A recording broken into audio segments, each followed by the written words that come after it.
without question, the single largest challenge agencies have today is just the amount of infrastructure and software and services and everything that's going on right now. If you think back to, 10, maybe 20 years ago, you're talking about agencies that could count the number of machines, computers, literal actual computers they had on one hand. And now we have cloud services, we have on-premise deployments, we have things on high side, low side type deployments. It's all moving incredibly quickly. Things we learned even a year ago sometimes don't feel like they apply today at all. And so I think that is probably the single biggest challenge we have. And now we have to try to build resilience into a system that's moving faster than we can almost comprehend in many ways. The amount of software is ever increasing. The complexity is increasing. We're seeing more vulnerabilities than ever before. It's just, it is a mind-boggling problem.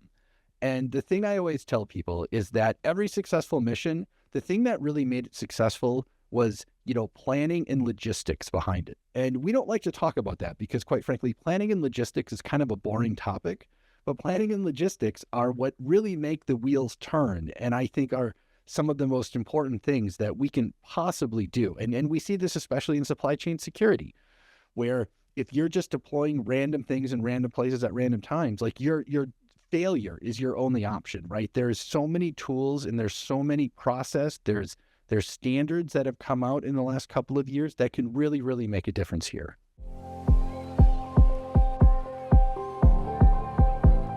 So I'll start kind of with number one is we're seeing all of these hardened container images that are kind of flying onto the scene. And what this is in the past, you would install an operating system. You might have a container image that was really just kind of an operating system shoved inside of a container.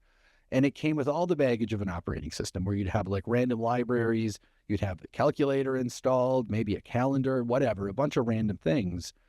And as of late, we've realized that all that other stuff, that's things we need to keep track of. They're the source of vulnerabilities. It can cause a lot of pain and suffering for us. And now when we multiply that by our infrastructure, which is now hundreds, maybe thousands, maybe millions of like container images, we're talking about real work. And so these images now are very tiny. They're focused on only having the things you absolutely need.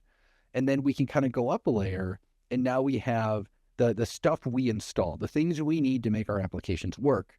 And maybe you're installing a random library that updates very, very quickly. And it could have like security vulnerabilities or bug fixes, whatever's going on. And you might not be able to keep pace, or it could be a library that just isn't getting the level of maintenance you need. So now we're also seeing these things, we'll call them vendor libraries, where you can go to a company or an organization and you can kind of get a special library that's the exact version you need, that's going to have a certain amount of stability, maybe not move so quickly. It kind of depends what you want, but there's a lot of options there, which is a huge deal. Because again, when we're dealing with, hundreds or thousands of things multiplied by a certain number of vulnerabilities, this is a big deal. And then we'll kind of keep going up the stack. We have vulnerability scanners. We have more vulnerability scanners than we've ever had before, and they're getting pretty good. I remember back in the day, vulnerability scanners weren't very good. And so one of the complaints you always had from the IT folks, from the security folks was like, okay, great. You ran the stupid scanner, it found a bunch of stuff. This is all garbage. I don't care. I'm not going to look at it. It's not really true anymore. They're pretty good now. And so this is one of those things, one of those tools we can use to help us get a sense of like what's going on inside of our infrastructure, where are the places we need to focus our attention. And then most importantly, I think, is what we'll call an asset inventory. Maybe you've heard of like a software bill of materials. Some people, you can use a spreadsheet. Like there's many, many ways to track what your inventory might happen to be. I'll say software bills and materials, they've come a long way. Like go take a look if you haven't. But unless you know what you have some huge challenges in trying to use hardened images or vendor libraries or even vulnerability scanners.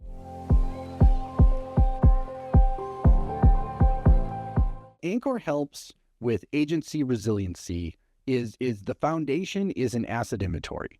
We have a product that is supply chain focused, and kind of the root of all of the functionality are software bills of material.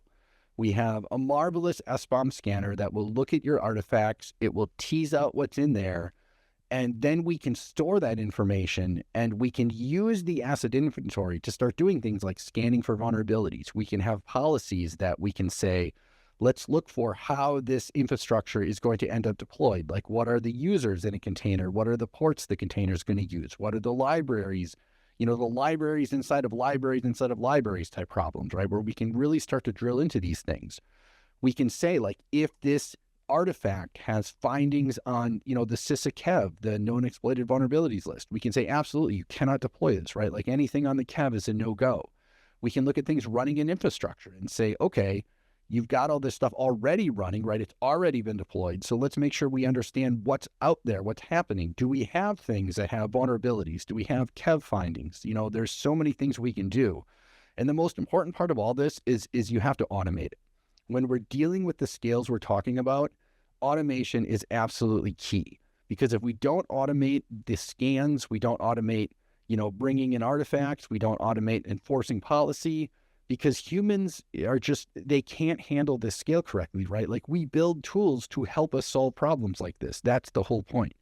So we have some great tooling that can really help with a lot of this stuff. And I think the automation is absolutely the most important aspect of it all.